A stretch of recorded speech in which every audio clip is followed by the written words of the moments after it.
New polling showing political outsider, former reality TV star Spencer Pratt making huge strides in this race for LA mayor. The independent candidate gaining 12 points since March, now trailing Democrat incumbent Karen Bass by single digits. Pratt's campaign in next month's primary gaining traction with voters. He highlights LA's homelessness crisis and failed leadership. He does it very artfully with a ton of social media and some pretty powerful ads, I think, have really helped this race for him quite a bit. Uphill battle in LA, to be sure. Meanwhile, but what's worrying me now is that his social media is now taking on a violent turn. And that worries me, because when you do that and when your messages are so hateful or when you demonize people, then you do provoke people who are unstable and you can jeopardize people's safety. You mean like the throwing of the tomatoes? Well, the throwing of the tomatoes, which look like blood, or drowning me and the governor in a reservoir. But there's also other violent scenes. And so I've noticed that it's taking on a violent trend. Common sense doesn't cost a dime, and you don't need a fancy degree, a press pass, or a political party to use it. Even though logic is free for everyone, it seems like the second someone starts using it, the entire media machine kicks into high gear to tear them down. That's the real question we're digging in today, and we're using one specific moment to find the answer. We're looking at Spencer Pratt, TMZ, in a confrontation that was designed to kill his campaign, but ended up showing exactly how these narrative games are played. By the time we're finished, you'll have a much better filter for figuring out when someone is actually giving you the facts versus when they're just trying to manage your opinion. Most people remember Spencer Pratt as the guy everyone loved to hate on the early 2000s reality show The Hills. As far as mainstream culture is concerned, that's his entire resume. And he doesn't have a political background or a law degree to fall back on. He never spent time climbing the ladder through a city council or a state legislator, but instead he's just a guy from LA who watched his city fall apart and decided he's seen enough. The stakes became personal when his actual home in the Palisades burned to the ground during the LA fires. Rather than quietly rebuilding his life and moving on, he looked at the destruction around him and announced he was running for mayor of Los Angeles against the incumbent, Karen Bass. His campaign message is about as simple as it gets, because it focuses on the fact that the homelessness crisis gets worse every year while the city's infrastructure fails. And when those fires burnt 7,000 homes, the hydrants actually ran dry. And the mayor was out of the country while the fire chief had already stepped down. Pratt's whole argument is that this is what happens when leadership fails. And he's offering himself as the only alternative to the status quo. He isn't using complicated policy papers or talking points tested by consultants, but is instead drawing a straight line between the disaster and the people who are supposed to be in charge. Voters are clearly listening to that message, and polling from earlier this year showed him gaining 12 points since March. He's not closing in on Bass by single digits, which means this isn't just a protest for a vote anymore, but a legitimate race where an independent with no history in politics is threatening a deep blue incumbent. There is a massive life lesson hidden in those polling numbers, because institutions never waste their energy attacking people who aren't a threat. You'll notice that nobody uses their ammunition on someone they aren't worried about. So the moment a coordinated effort to personally discredit someone begins, it tells you everything you need to know about the attacker's fear. This pattern has repeated throughout history, where irrelevant people are ignored while dangerous people get smeared. Once Spencer Pratt started closing that gap in the polls, the response from TMZ came fast, and it was ugly. So with no further ado, I want you guys to check that out. That ad featuring his trailer really helped fuel his rise in the race and build a national profile around his campaign. When we talked last week, I asked him this. Does it try to sell an image that isn't the full picture, is the question. The full picture. I'm standing in the house that's not there anymore because these people let it burn down. There's no manipulation there. Now TMZ is reporting, and he's acknowledged that he's been staying at the Hotel Bel Air, where rooms go for more than $1,000 a night. To be clear, he says this is about security because he's been getting death threats. He also said that he never told anyone he's actually been living in the trailer. This is where I live. They let my home burn down. Campaigns are built around imagery, and the Pratt campaign is built around realness and connecting with voters. So where does the political storytelling end? Where should the realness begin? That is a question voters can decide. Well, Spencer has been very outspoken about this idea that you and California Democrats, current leadership, are responsible basically for the tragedy that befell him. And so what would your reaction to that be? Well, what I have felt about Spencer all along, because I've watched this very closely in the Palisades, is I understand, obviously, his personal tragedy and all of that. But I think that it is really, really sad to play on people's grief and to create an atmosphere of nothing is happening and hostility. There were absolutely mistakes. The city really was not prepared for a disaster of that magnitude with a weather event that we had never experienced before.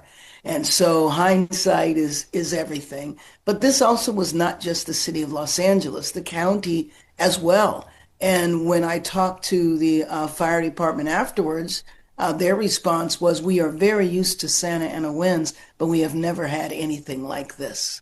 And so I think that the lesson for me and for Angelenos is that now, given climate change, we have to expect things. I mean, I'm born and raised here, so this is the climate I know. And we now have to expect things that we would have never imagined. All right, so you guys get that, and we'll get to the last clip in regards of TMZ in a minute. But TMZ went after Pratt with a very specific accusation, claiming that his viral campaign ad was intentionally misleading. In that video, he stands in front of a trailer on his burned out lot. And while the footage helped build his national profile, reports surfaced that Pratt was actually staying at the Hotel Bel Air, as you guys heard. Since rooms there can cost well over $1,000 at night, the media outlet pushed a classic image versus reality narrative, arguing that he told people he lived on the lot while sleeping in luxury somewhere else. It sounds like a solid gotcha moment until you actually stop to think about how real life works. Pratt didn't get defensive or try to dance around the issue when they confronted him. He explained quite plainly that the lot is where his house used to be, and it remains his registered address, and it is his home within his community. To any fire victim, a destroyed property is still their home, and the trailer was simply craned onto the lot as a temporary setup to establish a presence there. At the time, the property had no electricity for over a month and no running water. Plus, his security team explicitly told him he couldn't stay there safely.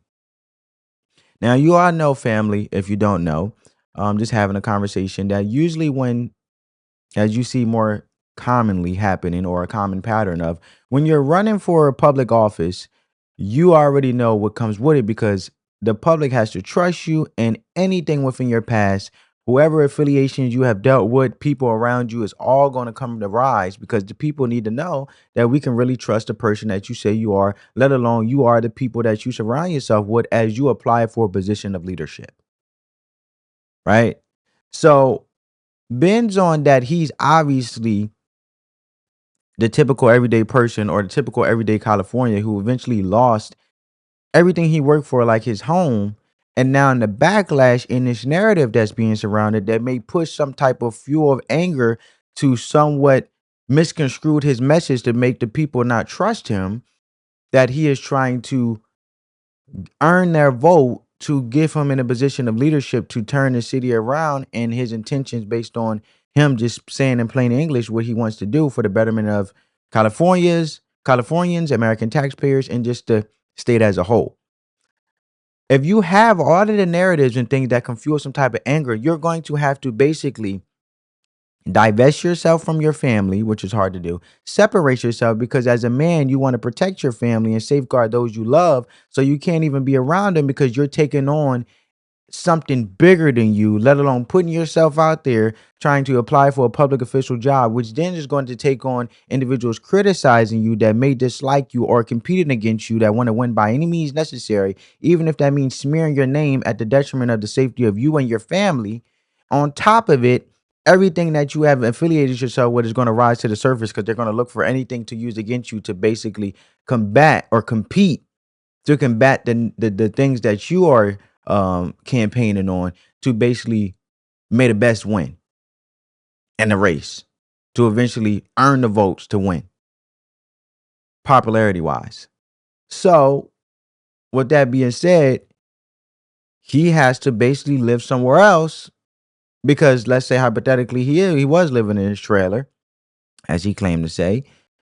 I mean, if now you're getting smeared, can you really live in a trailer with your family and put them in danger? You're going to have to obviously live somewhere else while you continue to take on this opportunity, right? You would be ignorant and a fool because a man, if he can't lead his house, how is he going to lead a state or the country? So if he operate in ignorance and continue to still be in that trailer with his family, and individuals are sending death threats, which we're about to get into in a minute, then how can he be leading the state if he can't even simply safeguard as he promotes and campaign on law enforcement and the safety for all people and cleaning up homelessness and helping people that need the help to get the help that they need?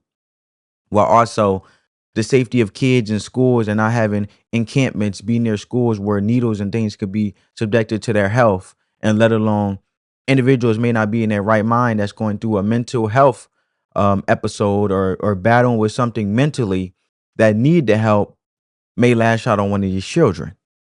So I'm just giving you the realistic sentiment objectively that, of course, as a leader, you're going to have to remove yourself from your family to keep them safe for those you love as you continue to take on this opportunity.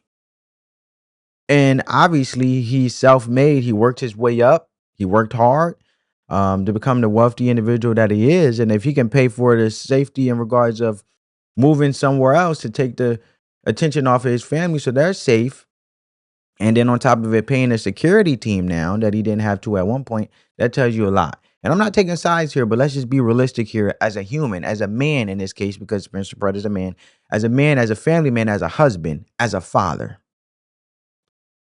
Now let's make it more general. Speaking in the name of humanity, as a person, for the safety, for those they love, and also parenting, and as a spouse.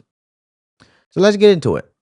The campaign ad certainly made it seem that you were living in that trailer. It was a high point of the commercial, but you're at the Hotel Bel Air.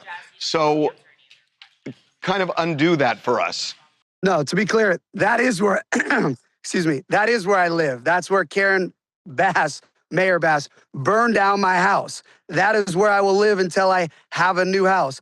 The Airstream is a temporary facility. A hotel is a temporary facility. Where my kids are in Santa Barbara right now is a temporary housing. This is where I live as this is where they burned my house down. So this semantics or the nuance of this is the consequences of their failed leadership. And again, I don't live at the Hotel Bel Air. I don't live in the Airstream. I don't live in the Santa Barbara. I don't have a house. They burned it down. That is why I got into this race, because of these people that will burn your house down and act like it's no problem. So this idea that anyone's like, oh, he's at a hotel. I'm at a hotel because these psychopaths are messaging me every day. They're going to kill me because Nithya Raman is calling me a fascist because I don't want people to have their kids next to drug addicts at the park or stepping in human poop when you get your matcha. I have common sense. That's not fascism. So these psychos here, I'm a fascist. And then they literally, like, if you would like to see the death threats, I can send them all offline where people are like, I'm going to hire people to kill you. So yes, unfortunately, now I have a security team and they will not, even if I wanted to stay in the Airstream, would let me because there's 360 unobstructed views since there's no houses. So you can literally snipe me out from any part from 300 yards away easily. Spencer, and not can- to no, mention, I- one sec. Not to mention the Airstream. It took over a month for LADWP to connect a wire for electricity to it, which was 3 days ago. It took weeks to get the water hooked up, which was yesterday. So for these people that want to focus on where I sleep at night, first off, I don't even sleep. I get 4 hours of sleep because I'm fighting these corrupt freaking politicians all day long. You want to see my phone hours? I'll screenshot it. It probably says Spencer, 19 hours. I hear what you're saying, and on the symbolism of your ad that because of the fire that you don't have a home, and I get that, but there's something to the point where you say in the ad, "This is where I live," while you're standing in front of a trailer. I think the reason that ad was so effective with voters is because you did draw this visual comparison of where the mayor lives, where Nithya Raman lives, and where you live. So you're showing where they live, and then you're saying, "This is where I live."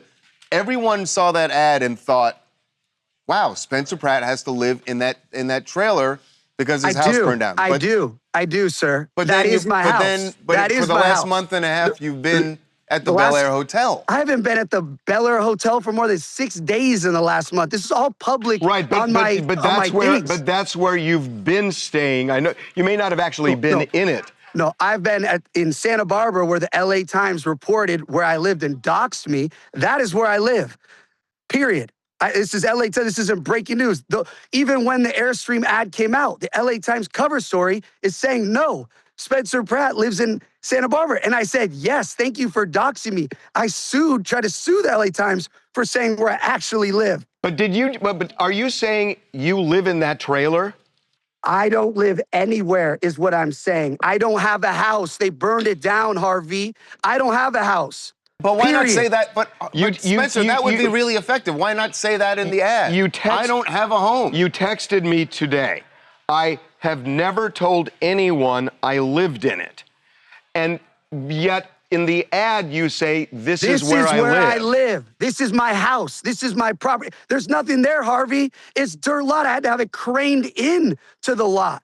That's what people are. This is psycho. I only got on this live because I love you. But so last time I'm going to talk about this because the reason I am running is because they burned down 7,000 houses. This is where everyone lives. They don't not consider that their home just because it's a dirt lot, because it's an Airstream, a teepee, a tent. When you're a fire victim, this is where you live. They burn it down. This is where I always will live. People are missing the messaging of the consequences. But Spencer, listen, I've known you for a long time. Yes. And you're a really smart guy.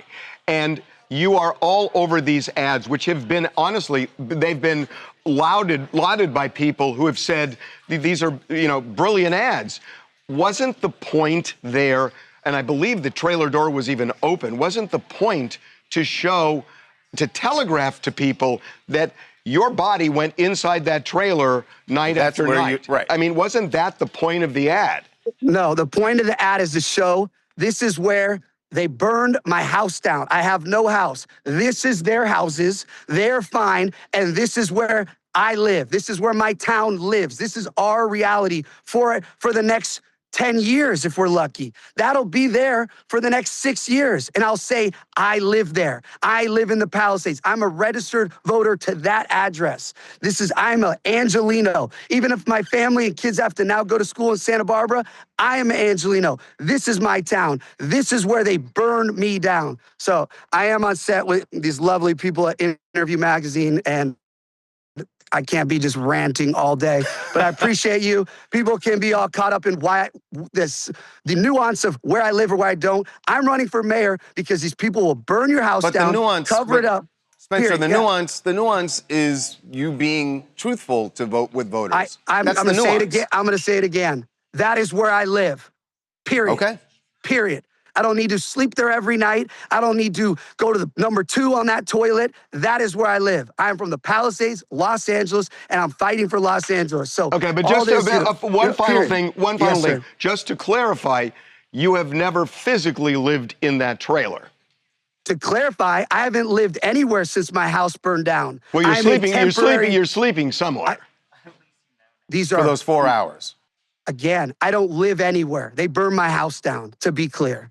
So I love you guys. You can, All right. you know, what we should be doing on TMZ is talking about the drug addicts that we spend $500 million that live on our sidewalk going number 2. This is great that this is the focus, but that's the reality. And if people care about this right now, we're in so much trouble. And I'm going to do my best to try to save LA. But if people don't get out and vote because they want to feel safe, and that's what I'm fighting for people to feel safe and their tax money to literally go to making us safe and the people to get housed and people not to die on the street, that's the message. So this does not matter. That is where I live, period. And I'll live in LA as long as I have that dirt lot. The Airstream is imaginary to me. I live in that dirt, in my ashes. That's what I fight for. So I love you guys. Keep posting me. Please use better photos. God bless you. And that's the idea. That's his address. That's his home. His home is the trailer on that lot where his original home burnt down. You can have as many houses as you want, but if it's your home registering your name, that's the home. And it didn't have to be that way, is what he's saying. And it shouldn't have to be that way for a lot of people where it's their only home. That man can have as many homes as he wants if he worked hard for it and it's legal. If it's legal and he worked hard for it and that's what's registering his name, then that's his home. Right? So with that being said, to any fire victim, a destroyed property is still their home. And the trailer was simply craned on that lot. At the time, the property had no electricity for over a month, no running water. Because the neighborhood was wide open with no surrounding houses left, the lot had 360-degree sight lines that made him a sitting duck. He'd been receiving death threats from people claiming they'll hire someone to kill him. So his security team made it clear that sleeping in a trailer was not a viable option. Even after he explained the danger, the TMZ host, as you guys seen, kept circulating back to the same point, asking if the open trailer door in the ad implied he was sleeping there every night. Pratt finally just cut through the noise and told him that he doesn't live anywhere because he doesn't have a house since they burnt it down. That wasn't a polished answer from a politician or some clever spin move. It was just a man who lost everything explaining the raw reality of having no home to go back to. We should look at how this logic applies to any normal person in a similar crisis. If your apartment building burns down and you move in with your parents while your lot sits there in rubble, you're still going to give that original address if someone asks where you live. Your furniture might be ashy, your walls might be gone, but your mail still goes there and your memories are tied to that specific patch of ground. You aren't lying to anyone and you are telling the truth in the only way that feels honest to your soul. Nobody would ever accuse a regular person of being a fraud for saying that. But the moment a political target says it, the media treats it like a massive deception that requires a full-on investigation. And the host continued to push the semantics even after Pratt gave a clear and direct answer. They actually claimed to live in a trailer over and over again, using different angles to get the same tired question to get at. And that kind of repetition is the biggest tell in modern media. When an interviewer keeps rephrasing a question that has already been answered, they aren't trying to figure out the truth or get clarification. They are fishing for a specific soundbite that they can cut into a clip to make the subject look like they're contradicting themselves. Pratt never gave them that opening, and he stayed consistent with his story every single time the host tried to trip him up. Because he refused to bite, the confrontation actually backfired on TMZ and made the outlet look desperate instead of making Pratt look like a liar. To understand why this specific tactic was used in the first place, we have to look at where it comes from because this isn't a new way of doing business. This specific playbook has a name that most people recognize.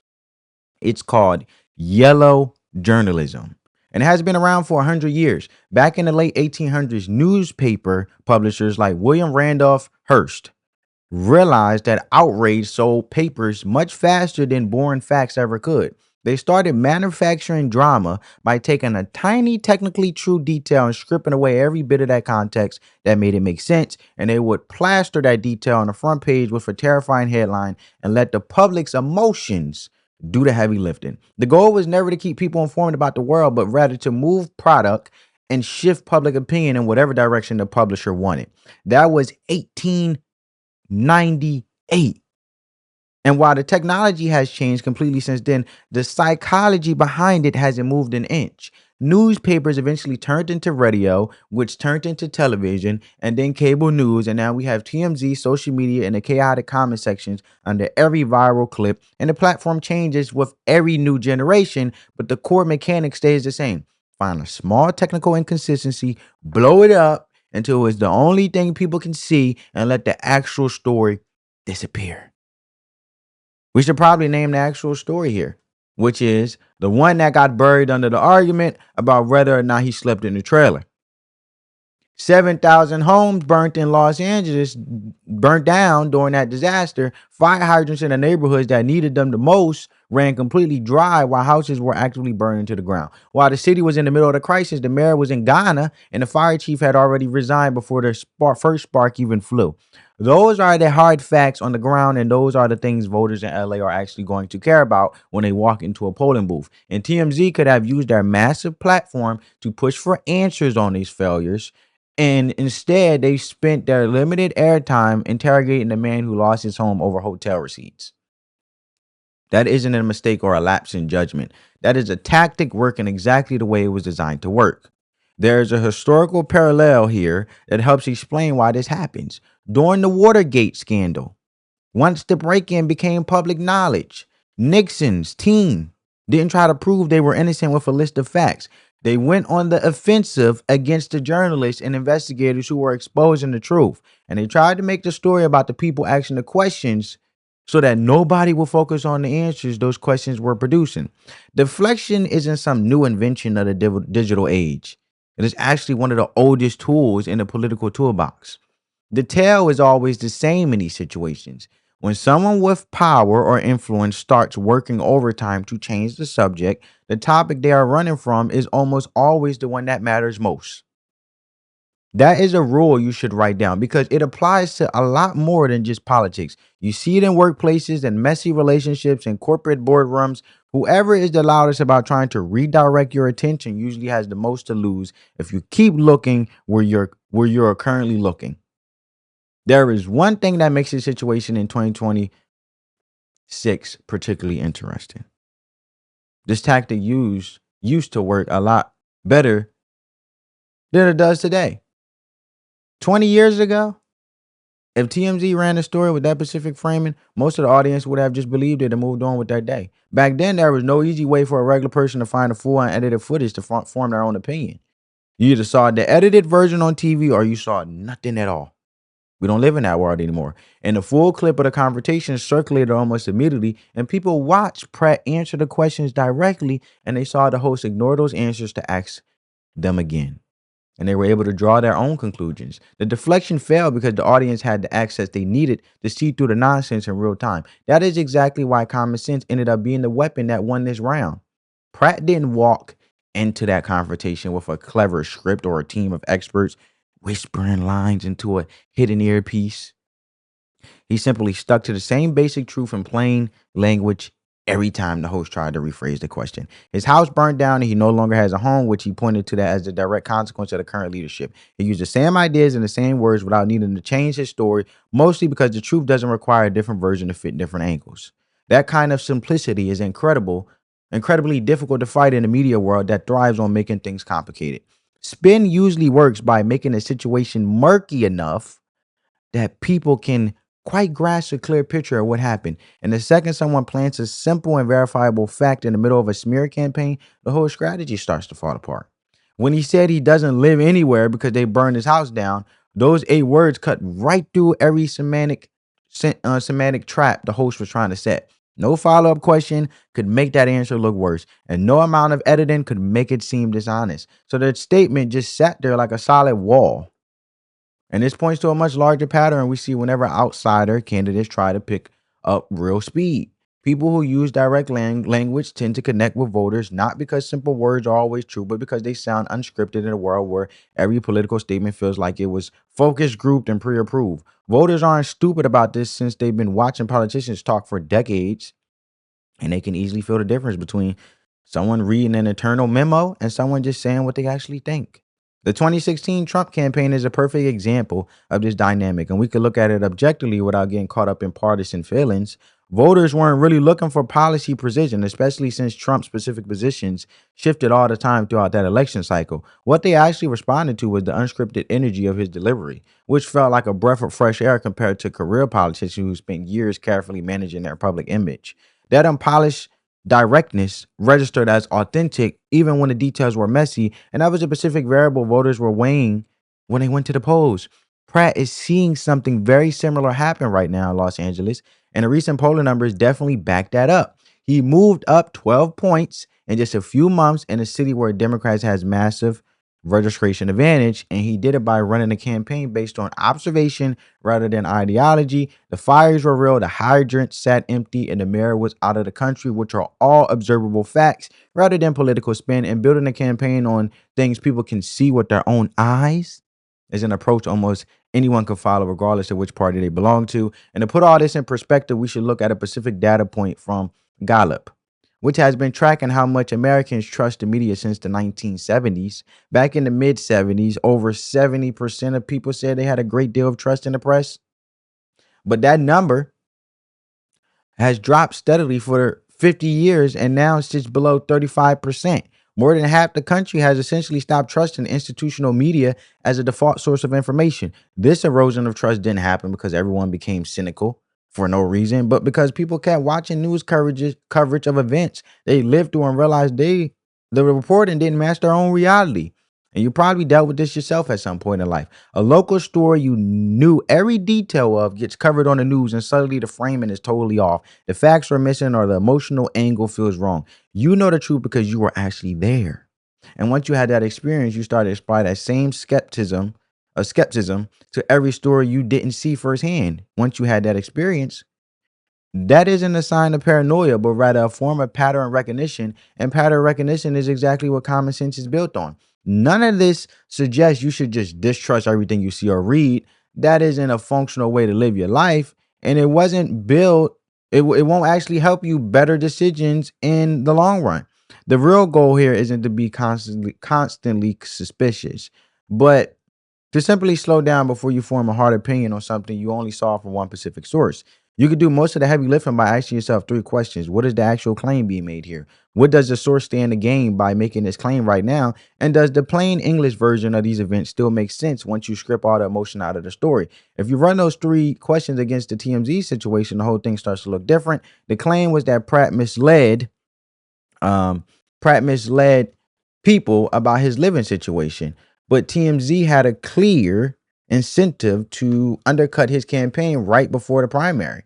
And when you look at the plain English version, right, you see a man whose house burned down calling his property home while staying in a hotel for security, yet the interviewer tries to frame that as a lie. The logic of the claim collapses on its own once you take a minute to actually check the facts. There's a big difference between 2 ways of reacting to new information. The first way is just responding to how a headline makes you feel, where you see someone did something bad, gets angry, and share the post immediately. That is a first order reaction that is fast and emotional with zero processing required. The second way involves asking what the headline was designed to make you feel and why someone needs you to feel that way at this exact moment. That is called second order thinking, and it usually only takes about 60 extra seconds of your time.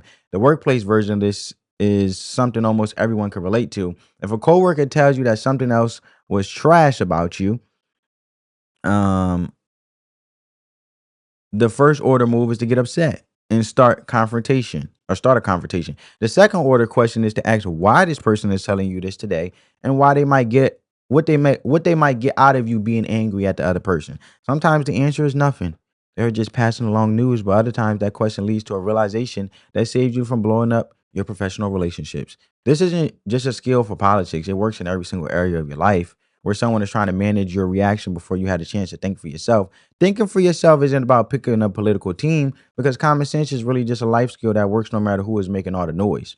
The next time you see a story that makes your blood boil, try to give yourself 60 seconds to breathe before you react at all. You need to ask one simple question, which is whether the logic actually holds up once you strip away all the raw emotion.